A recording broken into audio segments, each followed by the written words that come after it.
All right, let's dive right into this. Welcome to today's Explainer. We're going to be looking at one of the most immense, literally earth-shattering events in human history, the Eastern Front of the Second World War, spanning from 1941 to 1945.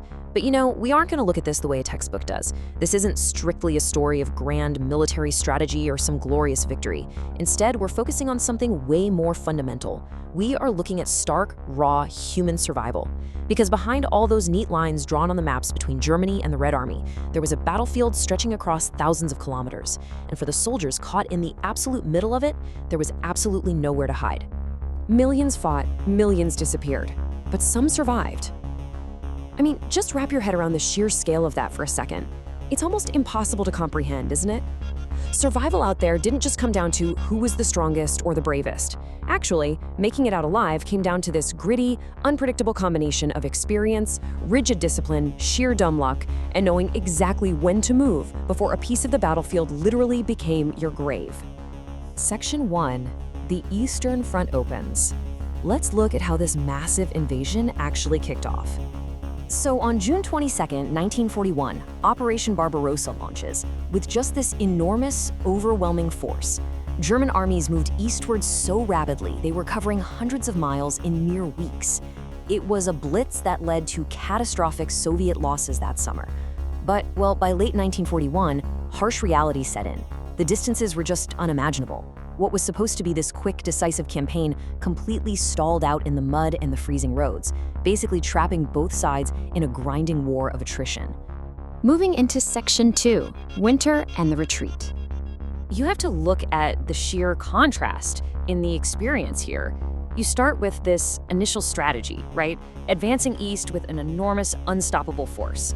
But as winter sets in and the Red Army starts to recover, the entire definition of survival pivots completely. It wasn't about conquest anymore. For the retreating soldiers, it became solely about surviving a desperate, freezing withdrawal. The weather itself became a totally new enemy, and one that wasn't wearing a uniform. As temperatures plummeted way, way below freezing, everything just stopped working. Vehicles failed, weapons literally froze solid and malfunctioned, men suffered from profound exhaustion and severe frostbite. The cold was an aggressive, relentless enemy all on its own, picking people off day by day. Section 3. The daily fight to survive. Let's zoom in on the infantryman's war. For the ordinary guy on the ground, survival was rarely about one giant cinematic battle. It was about evading a constant, overwhelming barrage of lethal threats. We're talking artillery, mortars, snipers, tanks, enemy aircraft, and that's just the military stuff. All of that is compounded by disease, freezing cold, and this gnawing, constant hunger. You could survive a massive infantry assault, only to be killed by a completely random shell 20 minutes later. Out of all those threats we just talked about, artillery was absolutely one of the worst. You couldn't always see where the shells were even coming from. You just hear the explosion and then wait for another. The safest response, really the only response, was often just get down, find cover, wait. Think about the agonizing tension of that. Survival often meant just lying there in terror, hoping the next unseen strike didn't land exactly on your position. But waiting had its own deadly catch-22, because eventually, you had to move. Someone had to leave the shelter to carry vital ammunition. Someone had to expose themselves just to repair a damaged defensive position. And eventually, those orders would come down to move forward right back into the fire. Exposing yourself was this grim, absolute necessity just to keep the unit functioning. Section 4. The final collapse. The long retreat toward home. By early 1945, the Red Army was pushing deep into German territory, and by spring, the retreat had become utterly chaotic, just destroyed villages and crowded, completely panicked roads. Imagine that terrifying reality for a second. You are exhausted, you're retreating toward home, and you know with absolute certainty that the enemy is right behind you, coming with you. This went on until Nazi Germany finally surrendered in May 1945. Now, right before that surrender, the military structure just completely deteriorated. Units fragmented, communications totally failed.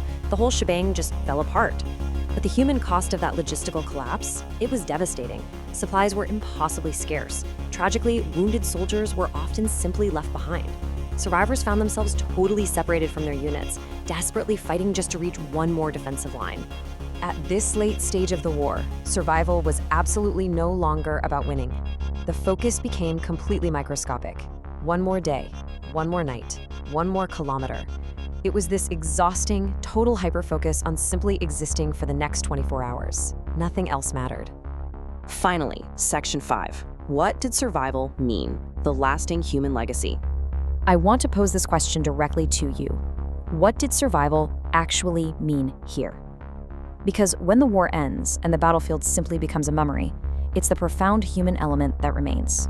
You know, when we study the Eastern Front today, it is so incredibly easy to just look at the maps, the sweeping arrows, and the statistics. But behind every single one of those numbers was an individual human life. The soldier freezing in a trench, the man carrying ammo through a wall of fire, the wounded waiting for help, the prisoner wondering what happens next. For all of them, victory was unseen. Survival itself was their only real objective. A battlefield can disappear. The snow eventually melts, the trenches fill in, and quiet returns to the landscape. A war can end. But the survivors? They had to live the rest of their lives carrying the immense, unseen scars of what they had witnessed. History remembers the people who were there. So, knowing all this, what do you think is the true cost of that kind of survival? Thanks so much for joining me for this explainer. I really hope it gave you a powerful new perspective. Catch you next time.